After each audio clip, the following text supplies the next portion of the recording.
Are you feeling those blue state blues? Massachusetts residents are, and the rich ones are leaving. Hey, everybody, I'm Steve Green with Bill Whittle and Scott Ott, and this is Right Angle, brought to you by the members of BillWhittle.com. Gentlemen, a report today in one of the Boston newspapers, I forget which one, it doesn't really matter, says that rich people are fleeing the state to the tune of $20 billion in lost tax revenue. You got to see this. It says wealthy residents and businesses are leaving the state at a troubling rate, an exodus that could grow now that working remotely is gaining widespread acceptance. A new Pioneer Institute report states residents are apparently fleeing to New Hampshire, which is just like where they're leaving because it's so full of people from Massachusetts, but also Florida, where, of course, there's no state income tax. Scott, the report says that COVID has dramatically accelerated working from home, and that's bad news from the state, according to the guy who co-authored the report titled, "Do the Wealthy Migrate from High-Tax States?" Well, if you have the means, Scott, why wouldn't you? This is one of the secret blessings of the pandemic. And without making light of the pandemic, there have been some things that have come out of this that I think are precious. And one of those is the realization by more and more people that your passion, your vocation do not have to be geographically locked. So you don't have to be in a particular place in order to do a particular job. And some of the places that have the highest tax burden and highest regulatory burden in the country have basically been playing this game for years by basically saying, you know what, people want to live here.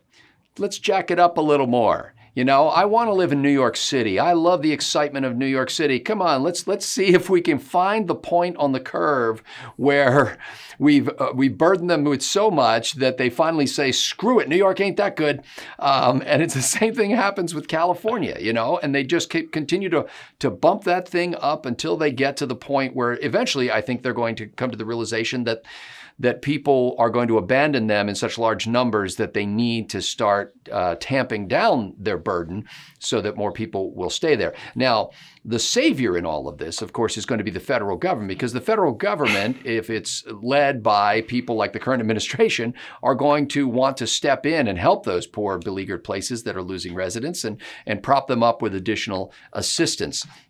But I think it's interesting that that people, especially people who vote a particular way, are saying, you know what, that other state where they don't vote like me, things are sweet there. Like, you know, there's a lot of benefits to living in Texas or Florida. And forget, can we have our editor delete the Texas reference? I don't want to encourage anyone that. But, you know, I mentioned this, I think, on a backstage episode, but I had a lady in the store recently who said that she had moved recently to Texas, to the Dallas area. And I said, oh, really? Where'd you come from? And she said, Seattle, but don't worry, I'm not going to change your state. And I think that should be like the slogan when you cross the border into a new state. You have to say, "Don't worry, I'm not going to change your state." We'll see if that curve actually holds true, or if, like most things that are corrupted by government, the free market of that hump in the curve is squandered or foiled is the word I'm looking for, is foiled by government stepping in and spoiling it.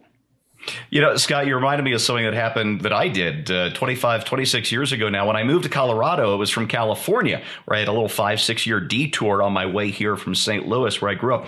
And I didn't want to tell people I moved here from California because I was never really a Californian. So I'd tell them that I moved here from Oregon to get away from all the Californians. And they'd say, oh, you poor thing. Guess what? They're coming here too. That was my nice little alibi. Turn anger into pity. All right, Bill, it was thought during the 90s, during the first tech boom, and then again during the second tech boom with all the social media stuff, that the high price of living and the high taxes and all the regulations, that was just the price you had to pay to live in California's beautiful scenery and the perfect climate and all the rest. But, you know, it's not the only state with all that. And as a result, when redistricting happens over the course of this year, over the course of 2021, California is expected to lose a congressional seat, an electoral college vote, for the first time since it was granted statehood about 170 years ago. This has never happened. California, I don't think, has ever even held steady. They've gotten tons new seats every 10 years, and they're about to lose one. In fact, the only reason why California's population isn't shrinking even faster is because you're getting a lot of immigrants from all over the world who don't contribute to that. But as far as native-born or passport-carrying Americans, they are leaving your state. Here's the problem, though. Is it really worth taking away one electoral college vote from California if enough Californians invade Texas and Florida to flip those states blue? No. Yeah. Yeah. This is what keeps me up at night. We already have one in California. I got to tell Rick Perry to his face when he was governor, you should take the money that you're using on the border with Mexico and put it on your western border. I'd build a wall around El Paso if I were you. No, absolutely. Rick was doing quite the opposite, though, Bill. As you know, he was recruiting. No, he was stealing. He was stealing businesses like right. crazy. That's a lot of why Texas is doing so well. Yeah, rich people flee from high tax areas to low tax areas. Experts remain baffled, and that's that's where we are, right? They can't figure it out. I really do like what Scott had to say. Well, first of all, about the woman who came in. If I ever move to Texas, I'm going to move to Nevada just long enough to get Nevada tags, and then I'll move to Utah long enough to get Utah tags. Then I'll do Arizona, New Mexico, because I wouldn't trust me either. But Scott's got an interesting point about at what point is you're talking about jacking up the taxes. Where is peak jacking? And California's passed that point a long time ago. We're now on the downward slide of the most exciting roller coaster in the world. And we passed that uphill climb decades ago. And here's the newsflash for you guys. This has taken me a long time living here to understand this. We just heard Scott give a rational explanation for, well, what's peak taxation and so on. But once you really understand it, you realize that the rational explanation you're looking for is only rational if you think people care about the future. And once you realize that they don't care, it's not that they don't know, they don't care. I spent 20 years bashing my head against the wall trying to figure out how California politicians could not realize that by continuing to raise taxes and regulations, they're driving business out of the state and they're reducing the total amount of money they have to spend. Couldn't figure it out. Then like a thunderbolt, it's like, no, it's they know perfectly well that's what's happening. They just don't care. They're getting their pensions. They're getting their, $300,000 a year retirement checks. It's not their problem. Like any other parasite. If you're a parasite and you feeding on this host organism and you kill the host organism, and you go find another host organism. They know full well they're ruining their state's economies, and they don't care. And that understanding really does help in terms of dealing with it, both emotionally and practically. It's not just the rich who are fleeing these high-tax states. California has just eviscerated the middle class over the last 20 years. It basically doesn't exist. It's a very feudal state now. I call it high-tech feudalism. You've got the wealthy tech workers, the wealthy politicians, and then a lot of people who are dependent. California has about 11% of the country's population and 30% of the country's welfare cases. That is not healthy or sustainable, as we see as Texas sucks up all those middle-class small business owners and middle-class workers.